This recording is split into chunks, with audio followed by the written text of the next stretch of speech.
January 1st, 2007. Unbeknownst to anyone, Britney Spears, the Princess of Pop, is entering the most tumultuous year of her life. A year that would yield Blackout, her best album in career, but also lead to her controversial conservatorship. In this video, we will take a look at the chaos in her private life month by month, and see how the media frenzy, her divorce, managing shakeup, custody battles, troubles in court, rehab, and intense public scrutiny fueled Blackout, the only music project to credit Britney as an executive producer. We will take a look in more depth at the album, its promotion and production, as well as the themes and its lasting legacy on pop music and culture at large. We will take a look at the visuals for this album and the music videos it produced. And stick till the end for the unboxing of this very special pressing of Blackout. This is how Britney Spears turned her most chaotic year into her most iconic album. This is Britney Spears' last year of freedom.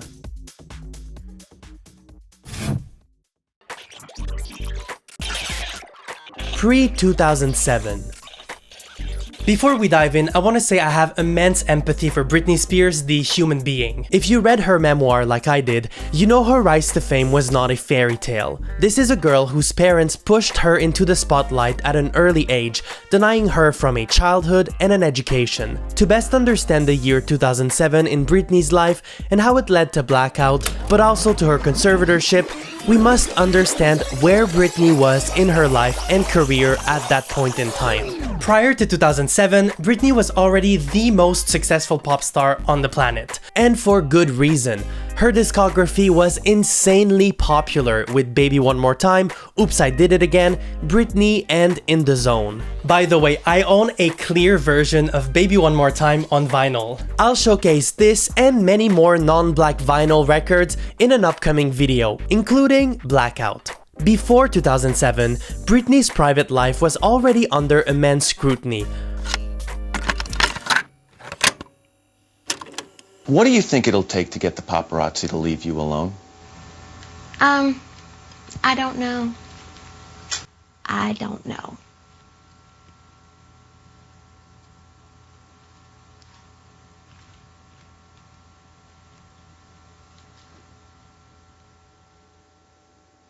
Is that one of your biggest wishes?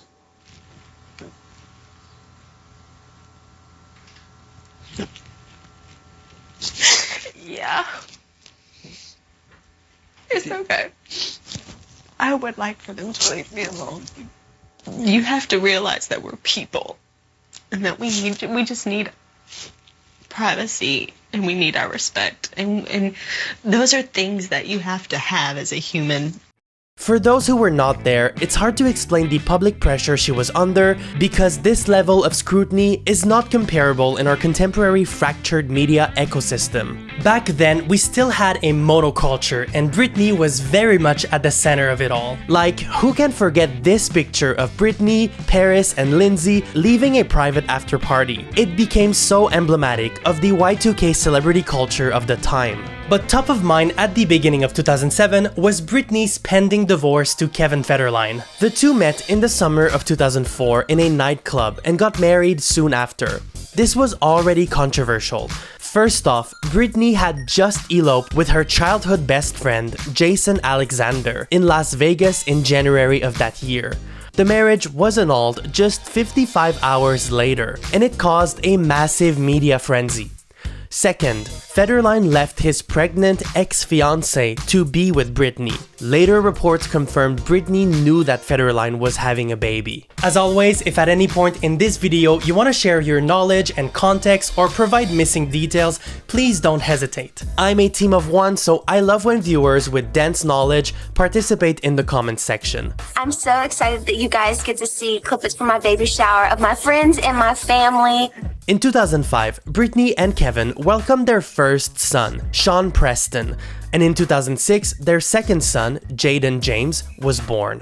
Just 2 months later, Britney filed for divorce, citing irreconcilable differences. All this caused immense public interest in Britney's private life. Career-wise, Britney had just released her weirdest and possibly her least commercial project to date.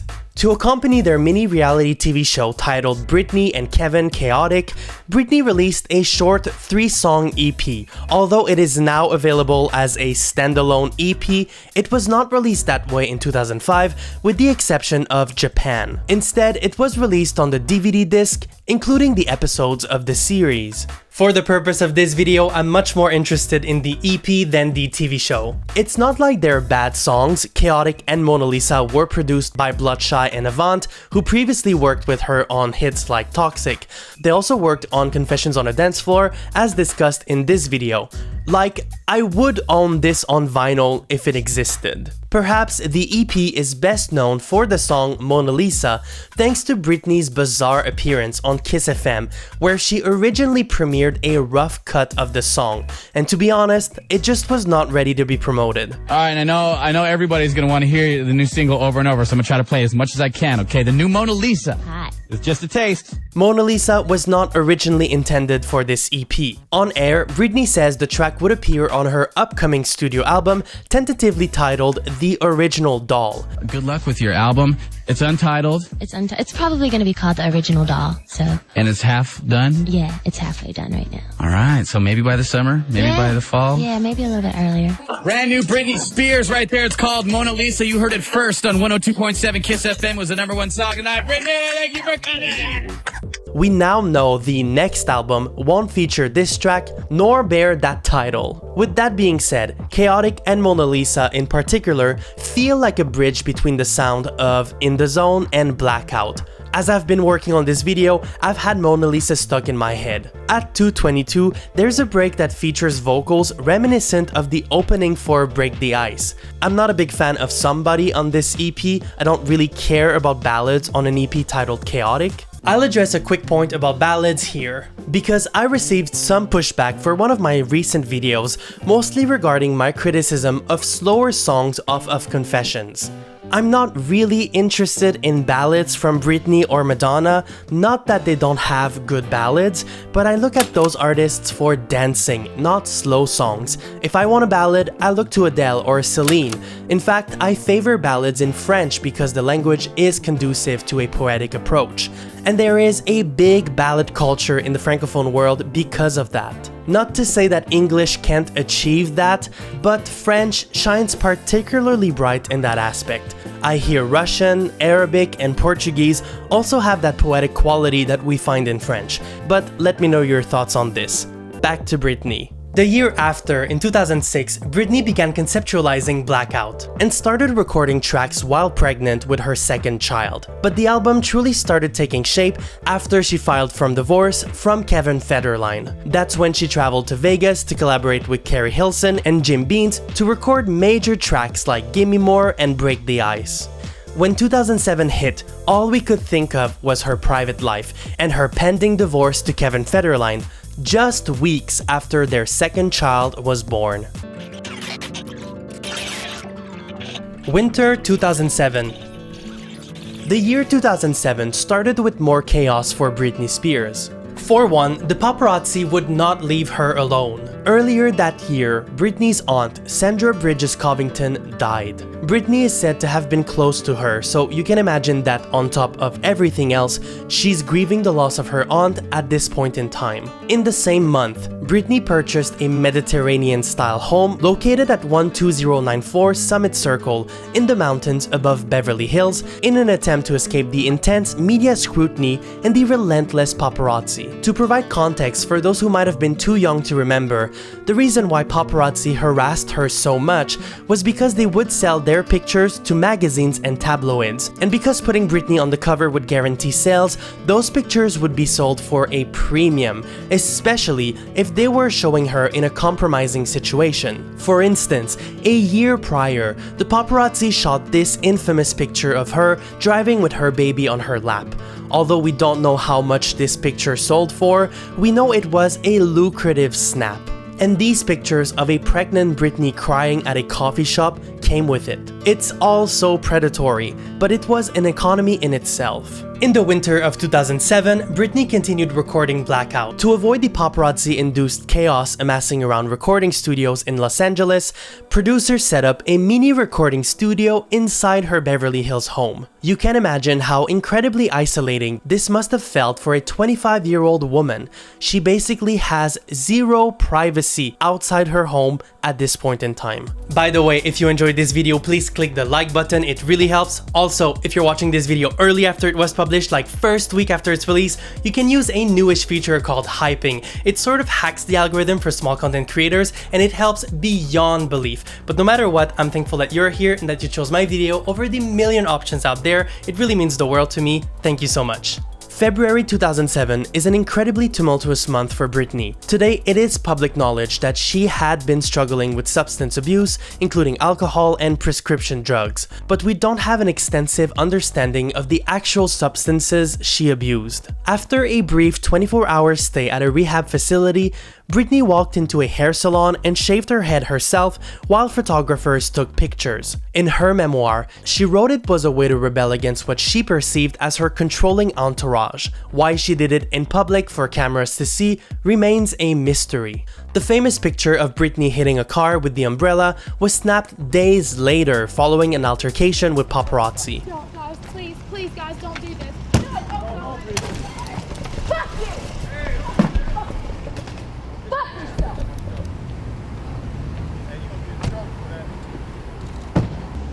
That's the rehab. Sorry for calling you. Oh, wow, she did that too? Yeah, that's where she got you an umbrella? After this incident, Britney checked into Promises Malibu, a rehab facility frequented by many celebrities dealing with drug abuse. Spring 2007. After spending a month at the rehab facility, Britney checked out on March 20th and returned to her home in Beverly Hills. After coming back from rehab somewhere in April, Britney fired her longtime manager Larry Rudolph. It's not entirely clear why he was fired, but various sources cite his interference in her private life as the main reason, including his involvement in sending her to rehab. Keep this in mind for my next video when we talk about Britney's conservatorship years, because Larry Rudolph will be reinstated by the legally empowered apparatus surrounding Britney the following year. Not only did Rudolph manage her since she was 13, building her career from the ground up, but he will also be instrumental in managing her career under the conservatorship. But as of April 2007, he's out of the picture as per Britney's decision. Also in April, she began secretly rehearsing for a series of comeback mini performances scheduled for the following month. In May, she launched a mini club tour called the M+M's Tour. She performed a short 16-minute set at 6 venues. These were her first performances in 3 years, and it feels raw. It's definitely Britney's project and it's indicative of her artistry during this period. Blackout exudes the same untamed energy. It's also worth noting that Britney did not perform any new songs during this club tour, so no sneak peek of Blackout yet. The same month, Britney published a letter to her fans on her website. I will put some excerpts on the screen if you want to pause and read the passages I curated. In the letter, she opened about her time in rehab, her family, and the scrutiny she's under. But other than that, I think it's fair to say that spring 2007 was Britney's least tumultuous season overall. Summer 2007. In the summer of 2007, the tabloid frenzy was still ongoing and the paparazzi chases kept escalating. But on a professional level, this season would be good for Britney. For one, in June, Britney wrapped up the final recording sessions of her album, and in July, her divorce from Kevin Federline was finally finalized, with the two agreeing to share custody of their children. In the same month, unmastered snippets as well as full-length demos from Blackout started leaking on the internet. These tracks were made available to download for free on peer-to-peer networks like LimeWire. For those who might not know about LimeWire, it was a software where people could upload files for other people to download.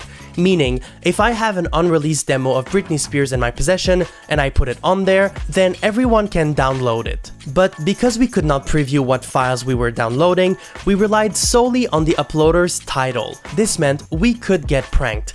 Just because you downloaded a video file titled Britney Spears Toxic did not guarantee you would not end up with 2 girls, 1 Yes, the leaks were bad for the record label, but on the other hand, it showed how highly anticipated Britney's upcoming album was following the intense media frenzy surrounding her private life. The leaks forced her record label to reconsider their release schedule. Blackout was initially planned for mid-November, but because of the leaks, they bumped the release date to late October instead. In August of 2007, Britney Spears was involved in a now infamous incident. What started as nothing but a minor collision in a parking lot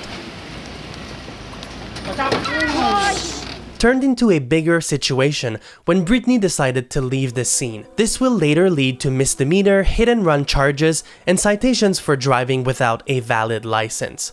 The same month, less than 2 weeks after her divorce was finalized, Federline sought primary physical custody of their children. At the very end of the month, on August 31st, 2007, Britney's highly anticipated first single off of Blackout was released. Gimme More was sent to radio stations as the album's lead single, and it instantly became a massive radio hit. In part, thanks to the opening line, "It's Britney, bitch." Don't worry, I'm aware that everybody was also part of the early promotion for this album, despite not ending on the regular version of Blackout.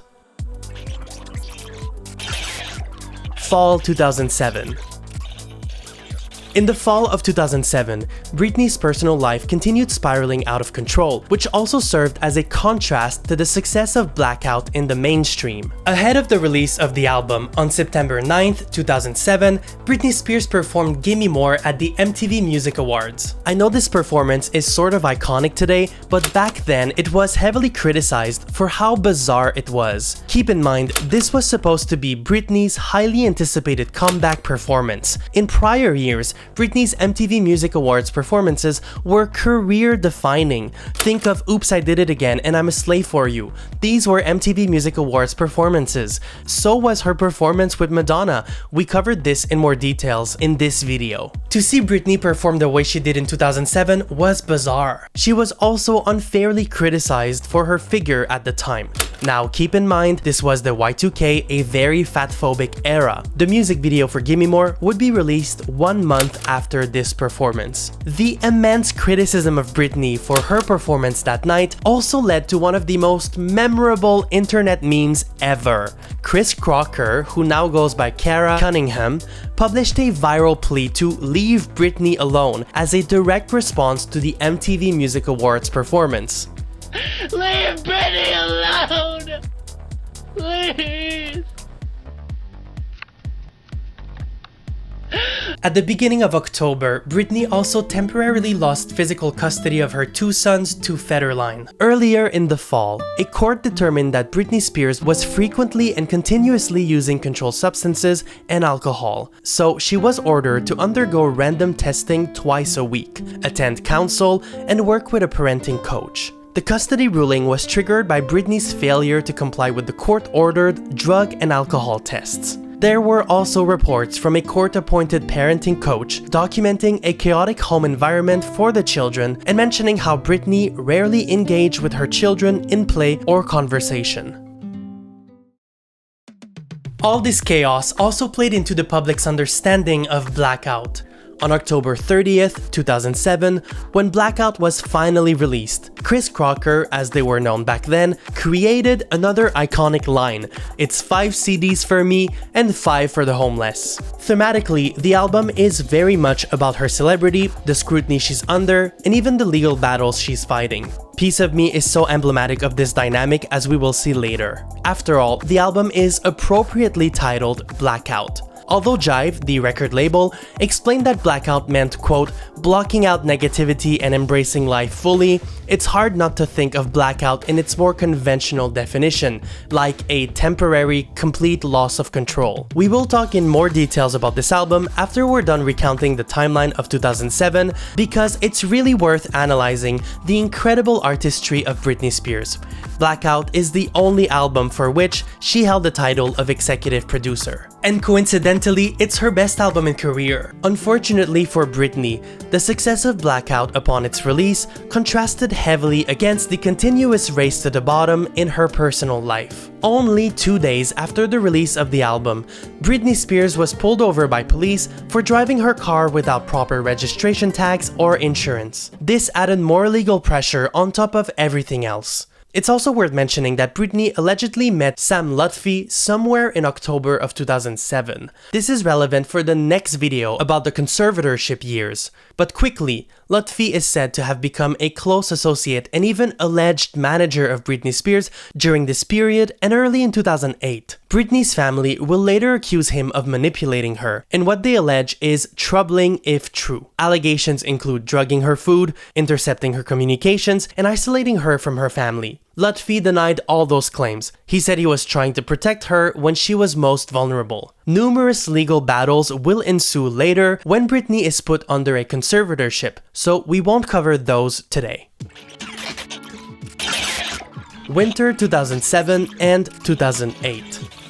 In December of 2007, Britney ended the year with more controversy in her private life, including her brief relationship with paparazzo Adnan Galib, who is said to have helped her evade photographers. The same month, she also turned herself in to the police to be booked on the hit-and-run charges we talked about earlier, the parking lot incident. And at the end of the year, she released a music video for Piece of Me. The shoot for this video is notorious today for how difficult it was to work on. I plan to cover the conservatorship years in a separate video because it is truly astonishing. But for the purpose of the current timeline, it's worth pointing out that Britney's conservatorship officially began on February 1st, 2008, only a few months after Blackout was released. It was initially meant to be a temporary legal arrangement, but as we all know, it became a permanent arrangement later that year until 2021. Blackout. Although Toxic is Britney's best song, Blackout is her best album in career. This is how Rihanna described the album at the time. Well, recently, I just got Britney's new album. And what you think? I like it. I like it. It's very European. Yeah. It's very pop and it's funky. Just all the songs make you want to move. Yeah. There's no boring songs on it. It's just good groove. Yeah. As much as I like Blackout, I will not shy away from criticizing this album and giving my opinion, good and bad. Some die-hard fans often comment on my videos saying I have no business critiquing an album because it's the artist's vision and it should not be questioned. But I disagree. We can and we should criticize the art we like. It means we are actively engaging with the artist's work, and in the end, it's subjective, which is why it's fun to discuss. So please let me know if you agree with me or not, and please stay polite in the comment section. After all, art is subjective. Alright, let's take a deeper look at Blackout. This album does something I really value. Opening with a banger. Gimme More is the perfect opening for Blackout. This is not surprising. Britney made a habit of opening her albums with major singles. Very rarely will she open an album with anything but a hit single. And here, it really works. Right away, it's clear that this album is a 50-50 artistic endeavor. With that, I mean 50% of it is Britney's performance and energy, the other 50% is the production. Blackout relies heavily on production as a main driver of its sonic identity. It's not a criticism of Britney's performance or of her involvement, it's just the fact that Blackout wraps Britney's vocals in expensive electro production. Some of that may have something to do with the allegedly chaotic recording schedule. In the midst of all the chaos, Britney would roll into the studio for quick recording sessions and storm out. I'm only theorizing, but it sounds like producers worked with the limited takes they had and compensated with production. Take Piece of Me for instance, the second track of the album. The way they produce her vocals in the bridge is a prime example of the equal importance of Britney's vocals and the production. To this day, it's hard to really understand how this vocal was produced because it's so uniquely strange. One can wonder if she even sung it that way, or if it's a product of production. I'm missing American dream since I was 17. That is the magic of Blackout. Piece of Me is my favorite song off of Blackout, not only for its unique sound and Britney's performance, but also because of the lyrics. They cannot be separated from Britney's life at that time. She talks about her celebrity and how everyone wants a piece of her being, but she also asks us if we really want to be in her shoes with all the chaos going on in her life. She talks about her rise as a teen superstar, her beef with the press, the paparazzi, and even her problems with the legal system. The following lyric hits different after researching this video. Another day, another drama. Guess I can't see the harm in working and being a mama. And with a kid on my arm, I'm still an exceptional earner. It hits different for so many reasons.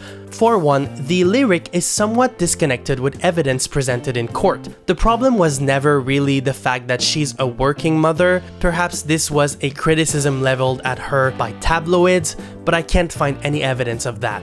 The court did not see any issues with her working and being a mom. They took issue with the environment in which the children were raised. But it's interesting that Britney is expressing her side of the story that way. It makes it even more tragic. And the second portion of this lyric, about being an exceptional earner, hits different knowing what we now know about the conservatorship she will be put under the following year. Starting in 2008, her exceptional earnings will not only be monitored by the legal apparatus surrounding her, but her use of those earnings will also be limited. So this lyric takes on a new meaning today. The next song, Radar, was one of my favorites at the time. They also put this song on Circus and released it as a single during that era. I don't like this song as much today as I liked it back in the day.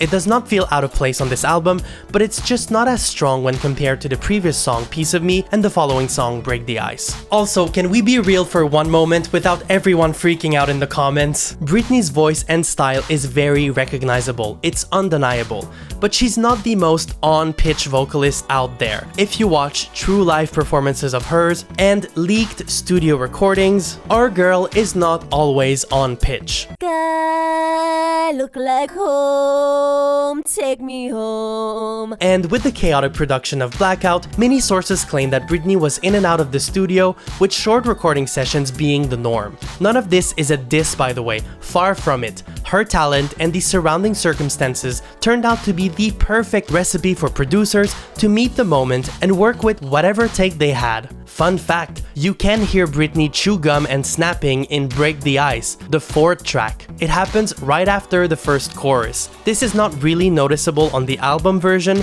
but if you listen to the leaked a cappella, you will hear it. Who goes into the recording booth chewing gum? It's so Britney coded. But that chaos and energy is what makes Blackout Blackout. Break the Ice is a masterpiece. I really like her vocals on this. I like how they use her low registry in the verses, which I find velvety. I also think the supporting back vocals from Carrie Hilson really ties everything together. And needless to say, the production is immaculate. I think now is a good moment to mention the vocal contribution of male producers throughout this record. You might have noticed how male vocals appear on many songs. For instance, you can hear Jim Bean's on Gimme More, Break the Ice, Hot as Ice, Perfect Lover, and Get Back. Other male producers do the same on other songs. For instance, Corte Ellis provides male vocals on Get Naked, Sean Garrett performs on Toy Soldier, and Pharrell Williams performs on Why Should I Be Sad. Two things here. First off, producers often like to perform on songs because they get a performing credit that comes with additional royalties. For instance, some people claim this is why Timbaland beatboxes in almost every track he produces. But on Blackout, it sounds like a stylistic choice. Sonically, the extensive use of male vocals achieves an additional through line on an album that is already coherent. Britney basically volleys vocally with an undisclosed male performer on most of the album. And if you didn't check the credits, you could easily think it's the same performer on all tracks. Another thing worth mentioning is how easy it is to listen to this album from start to finish. The pacing is immaculate. There are two songs I like less than the rest, namely Heaven on Earth and Why Should I Be Sad. They're not bad songs, they're perfectly serviceable, just not my favorite. I would not remove them from the album though. I don't skip those songs when they come on either, I just like them a little less. This album is so strong, they could have pushed more singles. For instance, Radar could have been released as a single as part of Blackout instead of Circus. In fact, it was supposed to be a single off of Blackout. There was a contractual obligation between the record label and the producers of Blackout to release the track as an official single with a full promotional rollout and accompanying music video. But amidst the chaos in Britney's personal life, the label decided to roll the song over to Circus instead of defaulting on their contractual obligation. This is probably why Radar was placed third on the album, nested among the other singles. I also think Toy Soldier and Hot as Ice would have made good singles. I remember they played Toy Soldier on the Ellen DeGeneres show back in the day, and we were convinced it would become the final single of Blackout, but it never did. I'm curious to know what song off of Blackout you think would have made a good single. The visuals.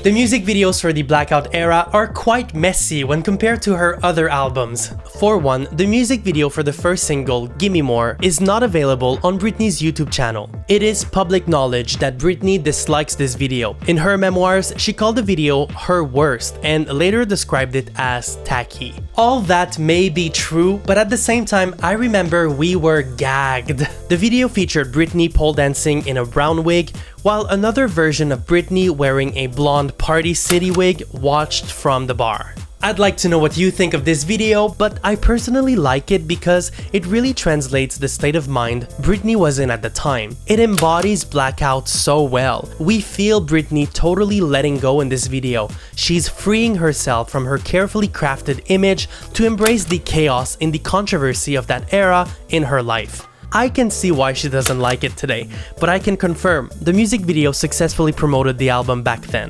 Rewatching it now, I don't dislike it at all, to be honest, and I don't find it as scandalous as it was made to be back then. Obviously though, Piece of Me is the better video from Blackout. It benefits from a more elaborate production, and it translates well to the intent of the song. Britney is seemingly more put together in this video, but there is still very much the essence of Blackout here. The letting go, the sloppy dancing, the messy hair. Britney is doing whatever she wants. That's the energy of this video, and I think it's definitely one of her most iconic videos in career. This video is also famous for how difficult it was to shoot. They ended up making this video in one continuous 20-hour day. First off, the set was surrounded by paparazzi chasing Britney down. She arrived 12 hours late on set, and there was no formal rehearsal for this video, so most of it is improvised, which is why the dancing is a little crunchy in the bathroom scene. Britney just made up choreography on the spot, and they rolled with it. This video is good because, much like Blackout, the album, it perfectly captures the essence of Britney in this era. She rolled in late, unprepared,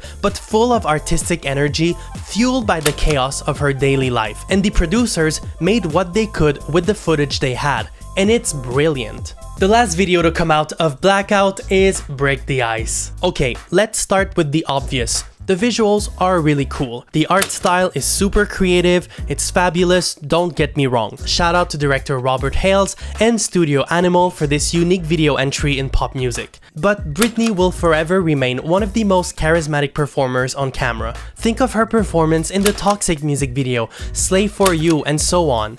Her success as a pop star can also be attributed to her performances as a visual artist in those videos. So as unique as the video for Break the Ice is, it's missing Britney. Originally, the Break the Ice music video was supposed to be a live-action dance concept, but Britney ultimately pitched the idea for an anime-inspired video instead because the struggles in her personal life made it impossible to shoot an actual video. Now for the moment we've all been waiting for. This very special edition of Blackout on vinyl is Bright Orange. When writing this video, I realized it was crazy that I did not own Blackout in my collection. When I first started collecting vinyl records in secondary school, Britney's discography was not available on vinyl, but it has since been pressed and her entire catalog is available for purchase. Because I really liked this album, I was looking for a special edition. That's when I stumbled upon the orange pressing, which feels very in line with Blackout. I like the sleeve a lot, and I'm loving these photos of her. Am I the only one who really likes Britney as a brunette? Let me know in the comments below. I know there are other fun variants of this album out there. Let me know if you own any fun version of this. By the way, I'm considering releasing a complete tour of my colored vinyl collection, so subscribe for that if you're interested. It might take a while to record since I have a lot of fun non-black vinyls in my collection, including this translucent version of Baby One More Time. If you made it this far into the video, thank you so much. I'm already working on my next video covering Britney Spears' conservatorship years, starting with the circus era, so make sure to subscribe for that. And in the meantime, you might like this video or this video.